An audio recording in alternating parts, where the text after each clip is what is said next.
आपने पॉलिटिक्स के आपने पॉलिटिक्स के तरफ मोड़ ही दिया। तो क्या सोनकर जी, मैं आ रहा हूं, अशोक यादव जी से भी पूछूंगा, क्या सोनकर जी ये बताइए, सहारनपुर, मुजफ्फरनगर, मुरादाबाद और संभल जैसे जिलों में आपका प्रदर्शन अच्छा नहीं था, समाजवादी पार्टी का प्रदर्शन अच्छा था, कहीं निगाह उधर तो नहीं है आपकी कि आप डेवलपमेंट के नाम पर समाजवादी पार्टी से इस बार सीटें छीन लेंगे? जैसे पश्चिम यूपी में, ठीक है, आगरा, अलीगढ़, नोएडा में आपका प्रदर्शन बहुत अच्छा रहा, लगभग आपने क्लीन स्वीप कर लिया, पर यहां मुरादाबाद, मुजफ्फरनगर, सहारनपुर, इन सब जगहों पर आपका प्रदर्शन अच्छा नहीं था, समाजवादी पार्टी का प्रदर्शन अच्छा था। सोनकर जी आपको बोल रहा हूं। उत्तर प्रदेश सरकार की नजर वो तो हर जिले पर और हर जनता पर है, और कोने कोने और अंतिम पायदान पर बैठे हुए व्यक्ति को भी विकास की योजना मिले उस तक है। मगर सबसे बड़ी बात यही, मैंने जो शुरू में कहा, उन्होंने दूसरी दिशा में मोड़ दिया कि पश्चिमी उत्तर प्रदेश को किस नाते जाना जाता था, और आज पश्चिमी उत्तर प्रदेश को किस नाते जानने का प्रयास किया गया और किस नाते जाना जाएगा। आज बड़े इंटरनेशनल एयरपोर्ट वे के नाम से जाना जाएगा, और इसीलिए उस क्षेत्र के लिए और पूरे प्रदेश के लिए और पूरे देश के लिए ये एशिया का एयरपोर्ट सबसे बड़ी उपलब्धि बनकर के चलेगा। अभी हमारे बड़े भाई अशोक भाई कह रहे थे कि विकास उत्तर प्रदेश के अंदर क्या दिखता है। भाई समाजवादी पार्टी ने क्या विकास किया ये हम सब ने भी देखा, और आज जो 22 से ज्यादा एक्सप्रेसवे बन गए, और वो एक्सप्रेसवे जो सारे जिलों से कनेक्टिंग भी बन रही है, वो जिले कैसे कनेक्ट हो उससे और कैसे कनेक्टिविटी बढ़े, वहां के लोग भी जल्द से, मान लीजिए चाहे मेरठ से लेकर के प्रयागराज तक गंगा एक्सप्रेसवे बनता है, तो बीच में भी किन जिलों की कनेक्टिविटी बन करके वो एक्सप्रेसवे डेवलप हो कि वहां का व्यक्ति भी प्रयागराज पहुंच सके, मेरठ भी पहुंच सके। ये प्रदेश की मुख्यमंत्री योगी आदित्यनाथ जी की चिंता है, देश के प्रधानमंत्री नरेंद्र मोदी जी की चिंता है। इन्होंने कहा कि कुछ जानकारी, अरे भाई आप कौन होते हैं जो मुझे प्रवक्ता का सर्टिफिकेट बांटेंगे? आप कौन होते हैं जिस पार्टी, भाई समाजवादी पार्टी का जब नाम आएगा तो अपराधियों और माफियाओं का नाम तो आएगा ही, जिनका संबंध केवल अपराधियों और माफियाओं से ही रहा हो उनका संबंध तो आएगा ही। इन्होंने कहा कि ये दिया, वो दिया, ये दिया, समाजवादी पार्टी ने दिया क्या? गोमती रिवर फंड का घोटाला नहीं, पर लैपटॉप का पर घोटाला, सवाल सोनकर जी, सवाल तो आप पे भी उठेगा, आपने भी बाहुबलियों को एमएलसी बनाया है, ऐसा नहीं है, सवाल आप पे भी उठेगा और उठ रहा है, ये बात आप जान लीजिए। तो ठीक है, ठीक है, आप उन पे सवाल उठा सकते हैं। हाँ, नहीं, ये यहाँ जो है उस पर कार्रवाई है, या कोई किसी दल का सदस्य नहीं है। या हमने भी देखा था ना अपराधियों कैसे संरक्षण दिया गया, कैसे कैसे उनको बढ़ाने का काम किया। अरे ये हमने भी देखा था। मुझे लगता है इससे थोड़ा आज दूर रहे अपने इससे कह रहा हूँ। नहीं, ठीक है, आप अपनी बात कह लीजिए। उनके कुत्ते से भी हाथ मिलाते थे, उनके कुत्ते से भी हाथ मिलाना पड़ता था। हाँ। ये भी तो सामने देखा ना।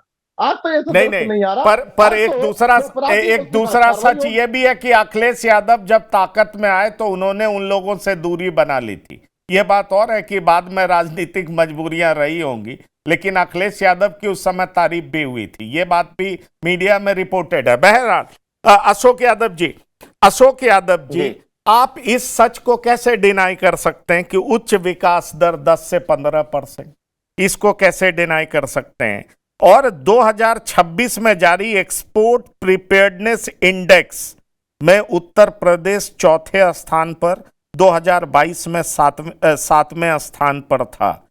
देश का राष्ट्रीय जल मार्ग 111 है, उसमें 11 यूपी में है। मैंने eastern western dedicated freight corridor की बात आपसे कर ही ली, 90% राजमार्ग गुजरता है उसकी बात कर ही ली। मैंने आपसे ये भी जितने एक्सप्रेसवे हैं उसकी भी बात कर ली।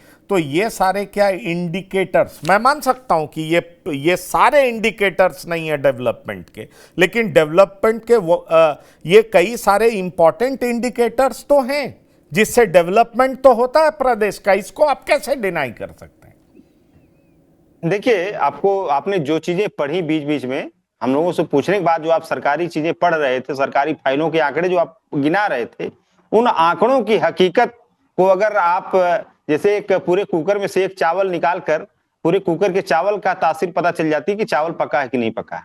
उसी तरह से बृजभूषण राजपूत भारतीय जनता पार्टी का विधायक बुंदेलखंड एरिया से, उसने जल शक्ति मंत्री स्वतंत्र देव सिंह का काफिला उन्होंने घेरा और स्वतंत्र देव सिंह ने कहा कागजों पे सारा काम पूरा है, आप पूरे उत्तर प्रदेश में कहीं हमको लेके चलिए, मैं जाने को तैयार हूं। 1 महीने का समय उन्होंने दिया और वहां का जो जिलाधिकारी उन्होंने भी पूरा आश्वासन दिया, लेकिन 30 दिन के बाद भी भारतीय जनता पार्टी के विधायक बृजभूषण राजपूत उन गांवों में गए, हकीकत को उन्होंने मीडिया पे शेयर किया कि फाइलों में सारा सिस्टम सही, एकदम अप टू डेट, गांव में एकदम लबालब पानी आ रहा है फाइलों में, लेकिन वो पानी रियल में कहीं नहीं आ रहा था। तो इसी तरह का आकलन जब उनके विधायक लोग कर रहे हैं, सरकारी जो डेटा जो फाइलों में बंद है उनको जब आप जमीन पर जाके परख रहे हैं तो कोई तुलना ही नहीं है, जमीन की जमीनी हकीकत से उसकी कोई तुलना नहीं है। तो इसमें मैंने बताया आपको कि पूरे कुकर का एक चावल आप निकाल के देखिए, पूरे कुकर का पता चल जाता है। वही हालत उत्तर प्रदेश के सरकारी फाइलों में जो आंकड़े इंगित हैं उसी टाइप के आंकड़े इंगित हैं। और मैं दोबारा कह रहा हूं, तुम्हारे फाइलों में गांव का मौसम गुलाबी है, तुम्हारे आंकड़े झूठे और बातें किताबी हैं। ये हमारे यहाँ के कवि थे, बड़े प्रसिद्ध कवि थे, उन्होंने कहा था इस बात को। तो इस फाइलें गुलाबी हैं तुम्हारे। अशोक यादव जी अक्सर इस नायाब तरीके से सरकार को घेरते हैं कि ये मुझे लगता है कि तीसरी बार हमारे शो में इन्होंने ये बात बताई है कि बीजेपी गवर्नमेंट का प्रदर्शन दरअसल क्या है। पर अशोक यादव जी, आप भी जब सरकार में आएंगे और सरकार का आंकड़ा जब रखेंगे तो हम इसी तरीके से रख करके विपक्ष से पूछेंगे कि जमीनी हकीकत क्या है, तब आप कहेंगे कि नहीं, हम जो लिख रहे हैं वो सब सच है, तब आप कहेंगे जब आप सरकार में होंगे तो। हाँ, आप सुनकर जी कुछ कहना चाह रहे हैं? नहीं, मैं कह रहा हूं अशोक जी को जब अपने यहां से निकलेंगे तब दिखाई देगा ना कि कितना बड़ा विकास उत्तर प्रदेश के अंदर हुआ, चाहे एक्सप्रेस वे हो, चाहे जिलों के अंदर। अच्छा, चलिए अच्छा, ये बताइए, ठीक है, ये बताइए इसका असर पश्चिमी उत्तर प्रदेश के जिलों पे क्या पड़ेगा? संभल, सहारनपुर, इन सब पे क्या असर पड़ेगा?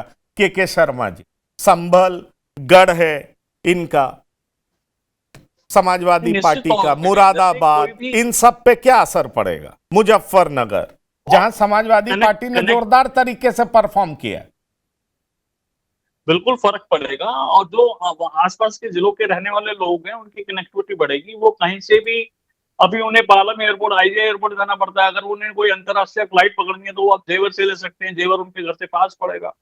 और इसका राजनीतिक परिदृश्य से देखें तो बीजेपी का प्रभाव इससे बढ़ेगा और भारतीय जनता पार्टी इस तरह से मानी जाएगी कि जो वो कहती है करती है और विकास के लिए वो प्रतिबद्ध है। तो मुझे लगता है जो आसपास के जिले जो आपने बताए जिसमें मुस्लिम बाहुल्य क्षेत्र है वो ज्यादातर, लेकिन मुस्लिम भी अंदर से यही चाहता है कि विकास हो, सब सुरक्षित रहे। तो मुझे लगता है कि बीजेपी का प्रभाव पड़ेगा जी। हाँ, यही तो मैं दुबे जी आपसे पूछ रहा हूं कि एमएसएमई, 1 करोड़ एमएसएमई को वैश्विक बाजार से जोड़कर रोजगार बढ़ाया जाएगा। अरे भाई, नोएडा में डेवलपमेंट हुआ, ग्रेटर नोएडा में डेवलपमेंट हुआ, उसका असर क्या वेस्टर्न यूपी पे नहीं पड़ा है, मेरठ पे नहीं पड़ा है, आगरा पे नहीं पड़ा है, मथुरा पे नहीं पड़ा है? तो मैं यही पूछना चाह रहा हूं कि क्या आप पश्चिम उत्तर प्रदेश में इसका असर कैसा देखते हैं?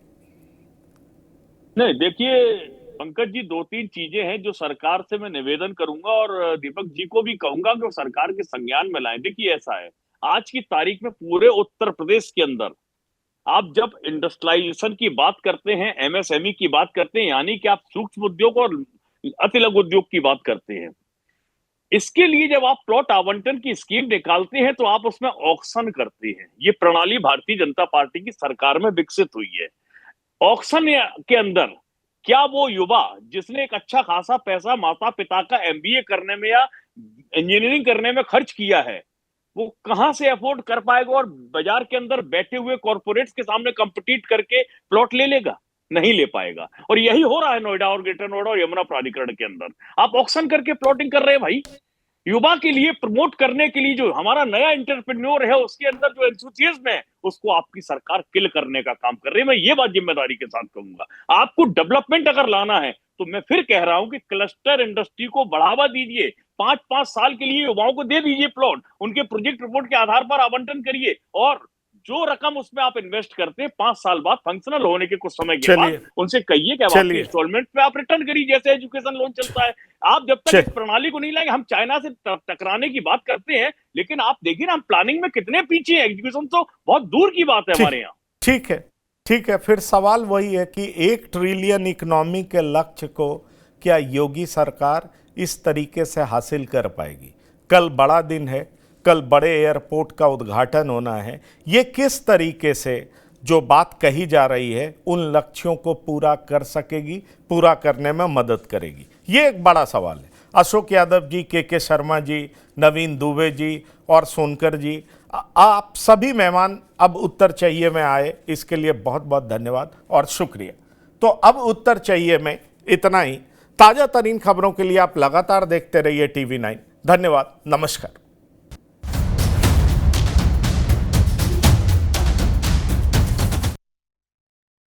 अब उत्तर चाहिए ब्रॉट टू यू बाय आरपीओर का हल्दी मसाला, मिर्च धनिया करे कमाल, सबका राजा आरपीओर मसाला।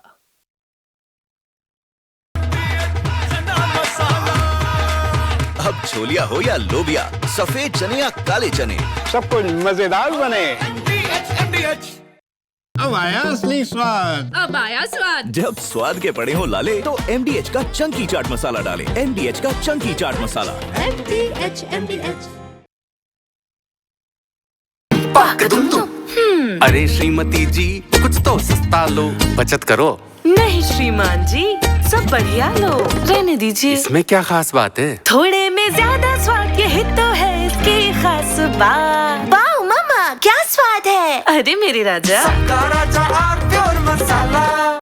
मेरे पास है पाव भाजी का मसाला, पाव भाजी मसाला, पाव भाजी को टेस्टी बना डाला। सबका राजा आरपीओर मसाला।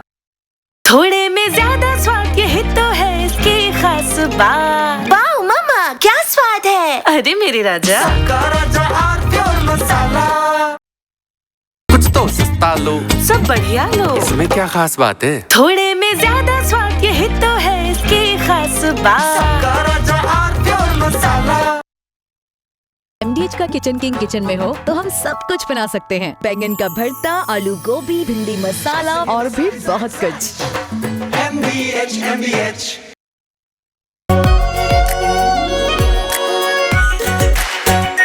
आरपीओर शाही paneer masala, delicious, healthy everyday.